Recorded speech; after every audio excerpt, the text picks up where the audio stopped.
the four of us got together and spent really countless hours preparing for this to make sure that it was high impact for you.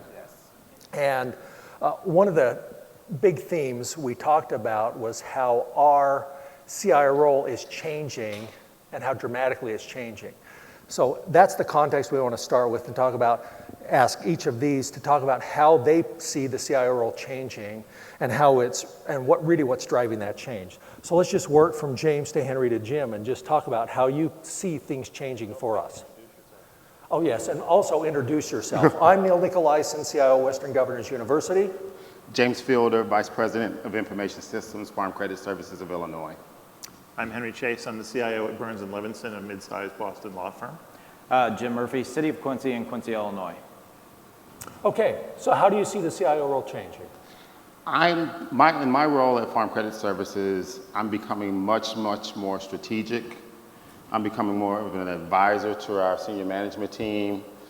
I don't touch the speeds and feeds as much as anymore. I don't do administrative type things. I'm doing research and then advising on what research I've done. I'm probably out further with our corporate mission than on a daily basis. So I'm doing things like thinking about 2013, 2014, 2015. Okay, great.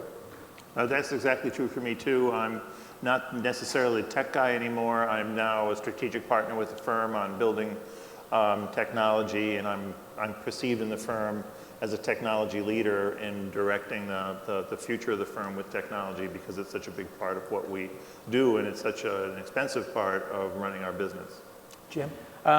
Pretty much similar here. As a mid-size business, the last couple of years, you look at it and you're kind of like, okay, I need to keep the lights on, I need to keep the data center going and running. And then really in the last couple of years with the way technology has changed, that role has changed for myself also. With the virtualization of desktop and server side, I'm starting to see where we're doing less and less going out to the tech work side, going to the desktops and touching them and being more strategic. In the last couple of years, I actually went back to school to get my MBA to be more strategic to the business. Kind of what they're doing with us is they want us to drive projects. They want us to drive efficiencies out in the business units. Not so much sometimes from a technology standpoint, but just to go out and look and see what the processes they are doing and see what we can come up with and see how we can actually change the business to make them more efficient.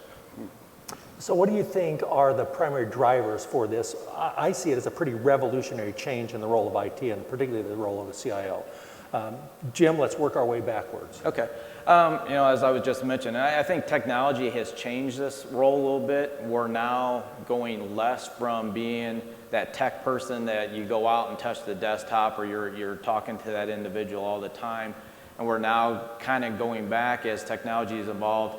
And I'll go back to the virtualization side. We went with a desktop virtualization, and I've actually cut my staff time in half going out to meeting with users and business leaders. So now I've got more time for them to come back and look at how they can help drive innovation or drive efficiencies. So I think really technology has led us to this position. And also I think the business units have seen where we can actually drive projects and we can get projects completed. So now they're leaning back towards us to say, okay, I need to do this. Can you guys drive that? Can you manage it for us and hopefully, get it completed? We have an expression at my firm that my staff and I came up with is that toys are now tools. And so what's happened is that rather having specialization in your business that only relates to whatever the processes are that you have to address in the running of your business, now everybody has a toy, which is now their tool, their iPad, their iPhone. Law is a tremendously competitive business, and it's 24/7. It's very mobile, and so everything in our technology movement has been towards that. We're moving to a cloud-based solution for our document management. All of our documents are going out to Arizona next week. We're moving our data center completely off-site for business continuity purposes, which are things that would never have been even considered at the firm just a few years ago, because technology has become so pervasive in the entire practice that there's no way to not have that be a really major part of how we do business. Okay, James? For my association, we, as an organization, have a mission statement and a vision that we fit every 5 years. And I'm expected to be in the room with the senior management team and help develop that vision. We talk about market share. We're going to go after market share. We're going to restructure our offices, and subtly that all involves technology. If we're going to get 60% of our market share, that involves mobile technology. That involves electronic files. So I have to be able to understand our business, understand what the market share is, and then couple that with the technology that will help us go after that. So I have to be able to talk from a business perspective primarily, and I can't bring geek speak into the room. Okay. Yeah, and just speaking for myself, the epiphany I've had over the last couple of years is that because of technology, there's now an insatiable demand for my services, for IT services. At the same time, in the good old days, I was able to have monopoly status. If they wanted IT services, they had to come to me to get them.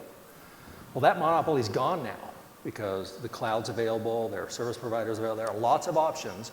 And so unless I've really got my IT act together, I can't handle the demand. And if I can't handle the demand, they'll find it. They'll get those services somewhere.